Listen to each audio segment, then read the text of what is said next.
संदर्भ में हमें जानकारी आप लोगों को देना है। तो जल एवं भूमि संरक्षण याद है ना, तो हम लोग जल संरक्षण के बारे में शपथ लिए थे ना। इसमें बताए थे कि हम लोग अनावश्यक जल की बर्बादी नहीं करेंगे, जरूरत जितना हो उतनी जल का लोग उसको खर्च करेंगे, और साथ ही अपने बड़े बुजुर्गों को भी इसकी सलाह देंगे कि हमें जल को बर्बाद नहीं करना है। भूमि संरक्षण आए दिन हम लोग पेड़ पौधों को बहुत ज्यादा काटते हैं ना, जिसके कारण क्या हो रहा है कि जब बारिश होती है या बाढ़ आता है तो क्या होता है, मिट्टी का कटाव बहुत बढ़ जाता है। क्यों? क्योंकि जगह ज्यादा से ज्यादा पौधे रहते हैं तो मिट्टी को पकड़ के रखते हैं, तो उसका कटाव नहीं होता है। इसके कारण क्या होता है, खेतीहर जमीन जो हमारा है वो भी क्या होता है, कट के नदी में बह जाता है, वो खेती लायक नहीं बच पाता है। और खेतों की जैसे जैसे कमी होती जा रही है उसी हिसाब से क्या हो रहा है, हम लोग ज्यादा ही उर्वरक का उपयोग कर रहे हैं खेतों में ना, ज्यादा उपज लेने के लिए, जिस कारण से भोजन हमारा दूषित होते जा रहा है। लोग समय से पहले बड़े हो जा रहे हैं, पता है ना, छोटा छोटा बच्चा उसको बड़ा दिखने लगता है। इन सब चीजों का नुकसान है। साथ ही दूसरा है वायु प्रदूषण और पेड़ पौधों का संरक्षण। वायु प्रदूषण बहुत बड़ा आज के डेट में जो है चैलेंजिंग है हम लोगों के लिए, जिसका कारण एक है बढ़ती हुई जनसंख्या में बहुत बड़ा कारण है। क्योंकि जनसंख्या जितना ज्यादा बढ़ेगा उसका प्रभाव हमारे समाज पे पड़ेगा ही पड़ेगा।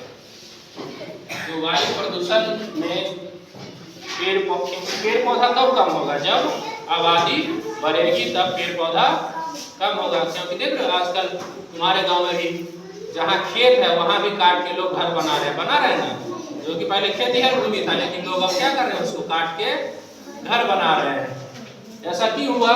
क्योंकि उनकी आबादी बढ़ गई। अगर कम बच्चे होते तो आज भी वो खेती की जमीन खेती की ही रहती, उसमें फसल रहता, और फसल रहता तो ऑटोमेटिक है हमारा वायुमंडल ज्यादा अच्छे से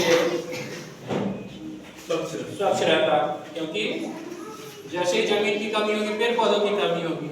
साथ ही पेड़ पौधों का संरक्षण हमें करना चाहिए। आए दिन तुम देखते हो तुम लोग ना कि हम पेड़ पौधा लाते रहते हैं स्कूल में पूरा भर्ती लगा के, और तुम्हारे गांव में भी कुछ लोग हैं जो बोलते हैं तो उनके लिए उनको ला के देते हैं। जैसे ये पौधा जो लाए हैं देवेंद्र, जानते हो ना, विवेक अपने क्लास में क्लास 5 का बच्चा है, उसका भाई बोला कि सर हमको पौधा ला के दीजिएगा। तो ऐसे ही बहुत सारा पॉलीगैन में पौधा घर में जमा के 100-200 रखे हुए रहते हैं, हमेशा अपने गांव में भी लगवाते रहते हैं, यहीं पर दे देते हैं। या फिर जब हम रास्ते में आते रहते थे समस्तीपुर के डिवाइडर में पौधा लगाने का काम चल रहा था फूल, तो वहाँ भी हम रुक के 2-3 पौधा लगाए हैं उसमें।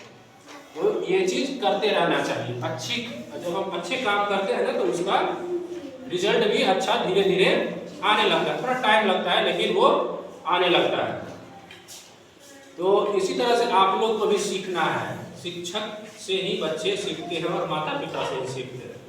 तो अगर आप देखेंगे हम स्कूल में आके पेड़ पौधा लगाते रहते हैं, क्यों लगाते रहते हैं, ताकि आप लोग सीखेंगे कि हमारे शिक्षक जब इस तरह से पढ़ेंगे, टीचर जो है उनका काम पढ़ाना है, फिर भी अपना पैसा लगा के पौधा लाते हैं स्कूल में लगाते हैं, तो आप लोगों में भी इस तरह की क्वालिटी क्या होगी, जनरेट होगी। और बड़े होके सब नहीं, कम से कम 10 बच्चा भी इस तरह का सीख लेगा, होगा ना। एक गांव से अगर 10 बच्चा भी प्रकृति के बारे में जागरूक हो जाएगा तो वो और 10-20 को जागरूक करेगा ना। इसीलिए हम ऐसा करते हैं ताकि आप लोगों में क्यूरियोसिटी मतलब जागरूकता आए कि अभी अगर इतना बच्चा है हमारे यहाँ, 10 बच्चा भी अगर सीख लिया तो क्या होगा, ये इस गांव के लिए बहुत ही अच्छा बात होगा। क्योंकि 10 बच्चा तो सीख गया ना कि हमको पेड़ पौधों को बचाना है, पेड़ पौधा हमारे लिए बहुत ही महत्वपूर्ण है। और इस तरह से धीरे धीरे क्या होगा, सब लोग जानने लगेंगे नहीं वास्तव में पेड़ पौधा क्या है, हमारे लिए बहुत जरूरी है, हमें इनका संरक्षण करना चाहिए। क्योंकि बच्चों अगर पेड़ पौधा नहीं होगा ना तो हम लोग ठीक से सांस भी नहीं ले पाएंगे।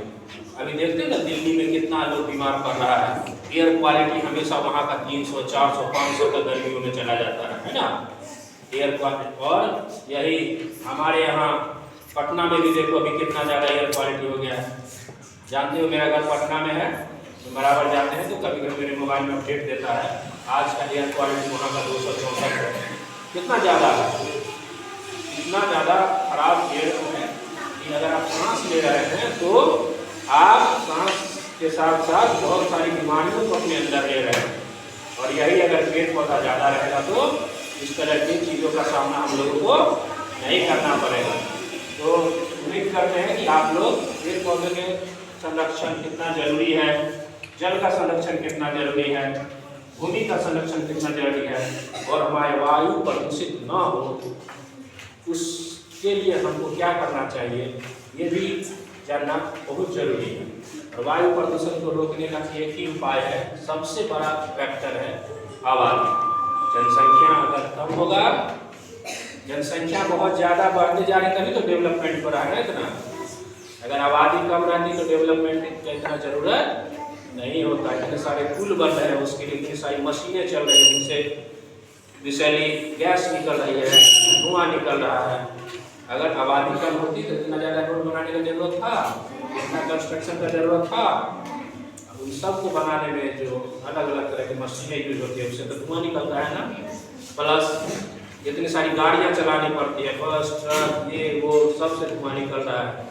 तो वायु प्रदूषण का सबसे मेन जो कारण है मेरे समझ से वो आबादी है। जनसंख्या अगर नियंत्रित होगी तो प्रदूषण अपने आप नियंत्रित